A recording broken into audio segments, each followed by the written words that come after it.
It grieves our hearts as pastors to see a sister pray for her husband to get saved and to come to church, and as soon as he gets on fire for God and starts working in the ministry, she's ready to step back from the ministry. She stops coming to church. She isn't getting fed anymore. She wants a church closer to home, a smaller church like back down in Mississippi. She doesn't want her marriage anymore. Pastor Felder and I aren't anointed enough anymore. The very people who support you once will quit on you midstream. That is why you must decide to agree with God. If no one joins me, still I will follow. No turning back, no turning back. You must keep your declaration in your ears, on your mind, and on your lips. You must keep on declaring and decreeing before yourself. I am not talking about denying your sickness. Yes, you heard the doctor diagnosis. It is what it is. But then you make a faith confession about what the doctor said. I will not die from this. I will be fully restored and enjoy my families and friends and go back to work. We must keep our declaration before us. We must learn to speak life over our situation. Speak life over our children. I don't care who they look like and what that person did with you when you were together. Speak life to secure their destiny. Why am I telling you this? Because our children are often labeled. They say our children are slow learners and they may have some difficulties in school. And so you need to cut back on their television and you need to get workbooks. Go to the teacher center. Go to Walgreens. They got workbooks in Walgreens.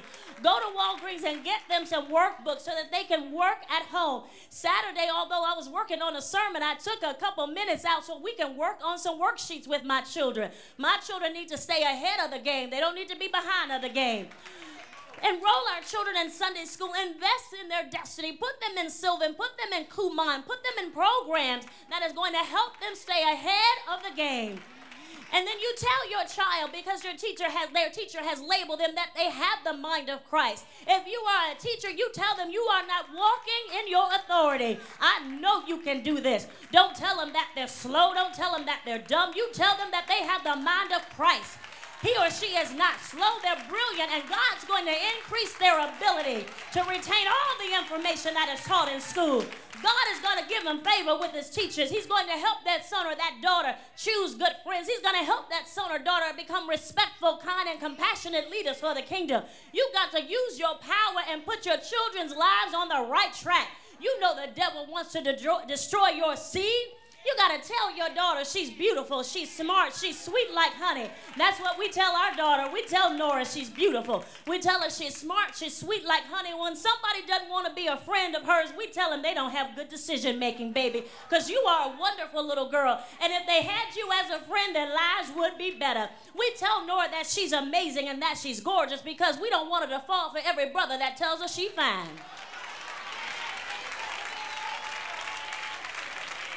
We don't want her sleeping around at 45 trying to get some man to marry her and giving herself away for free.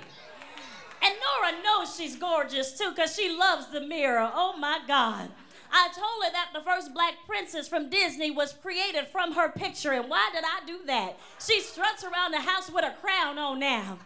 Oh, yeah, she knows she's royalty. We call her Princess Honey Bear. We call her Madam President and Dr. Nora. We tell her that she's going to be the first female president of Ghana, and she's going to be the head of the UN. Oh, yeah, we have to put something in our children in order to get something out of them. Something positive and affirming. And Andrew, we call Andrew the Fearless, even though he's afraid of bugs. He is handsome and strong and brave. So when the world comes in and tries to take a brother down, he already got his life jacket on. His mommy and daddy prepared him for that day. I tell my dark chocolate son that mommy loves chocolate. And he smiles and says, Mommy, I'm going to marry you. He is Mr. President, Dr. Andrew. He's my astronaut, my architect, and my pilot. He's going to be the ruler of the UN. He's going to be the president of Ghana one day. And those two little monsters of mine, they sit on their knees and they pray for the people who are poor in the world because they know what it's like to be poor. They pray and they ask God to bless those people who are in Haiti. And we didn't have to ask them to do it. When they found out that their mommies and daddies were doing something about the lives of those in Haiti, they started to speak life for the Haitians.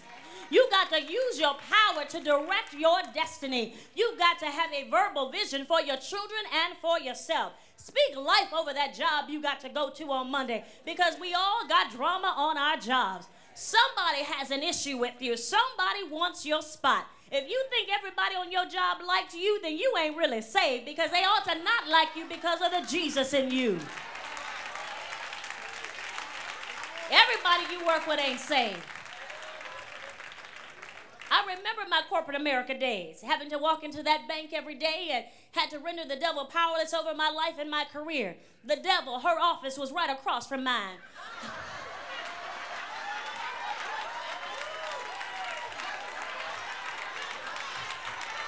She looked like him too, didn't she? Yes, she did. And I think black women, all women are beautiful, but she looked like the devil. Her office was right across from mine, and I would go in and I would anoint her chair, her phone, her computer, her desk, her doorway, her pencils, her pens. I knew she needed Jesus, even though she said she already had him, so I figured she was jealous of the relationship that I had with him. I made sure every day she walked into my atmosphere, so I got to work early, and I invited God into the bank. And every lie she told on me, it failed. I never had to defend myself, and although I got in trouble sometimes because of what she said, you know why I say it always failed? Because every year that same man gave me a promotion and a raise. You got to use your power and decide to agree with God. He will make your enemies your footstool. Use your power and declare a thing, and he will prepare a table before you in the presence of your enemies. I was driving down Vollmer Road the other day, and I remember people was telling us that we weren't going to build that church. And I looked at that church and I said, there's the table. There's the table, baby.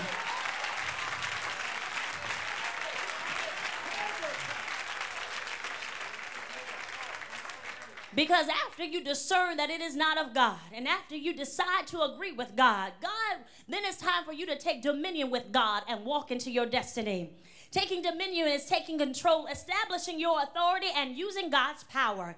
Walking in your destiny is doing and being who God created you to be. Your future is in your hands. Say, it's in my hands. See, my doctor told me at 20 that he wanted to take one of my kidneys. And I didn't say a word to him.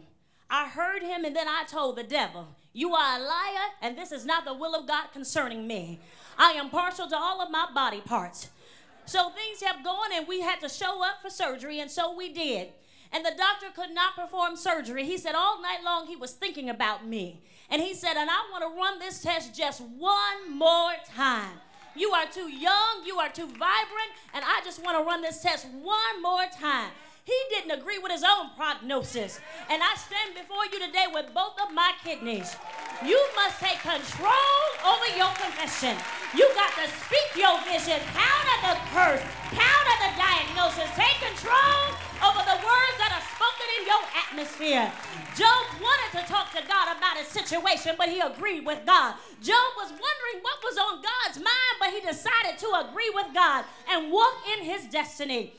Job finally got an opportunity to hear from God. God talked to Job, and he talked to Job's friends. He told Job's friends that they did not speak right about him. And then he told them that they had to make a burnt offering because of their foolish counsel. Moreover, God said, and the only person whose prayers I'm going to accept on your behalf is Job's. Because Job was not bitter, God made Job better. Turn with me to Job 42. Job 42 and 10. Because the old church used to say, can't nobody do you like Jesus. Job 42 and 10. And it reads, after Job had prayed for his friends, the Lord made him prosperous again. Say prosperous again. And gave him twice as much. Say twice as much as he had before. Verse 12, the Lord blessed the latter, the ending part of Job's life, more than the first. He had 14,000 sheep, 6,000 camels, 1,000 yoke of oxen, 1,000 donkeys. And he also had 7 sons and 3 daughters. God gave him new babies. Verse 16, after this, Job lived 140 years. He saw his children and their children to the 4th generation. And so he died old and full of years. That should be your prayer, to die old and full of years. To have wealth and prosperity, to have your right mind and good health. Too often we give our power away or waste it away with the wrong confession. Stop believing the devil's lies. The will of God will never take you where the grace of God will not protect you. Stop using your tongue to talk about people and start talking about your destiny. Say what God says. I'm prosperous in all of my ways. Say what God says. I'm filled with the Spirit of God in wisdom, understanding, knowledge, and the works of my hand. Stop using your power to destroy people and use your power to command your day.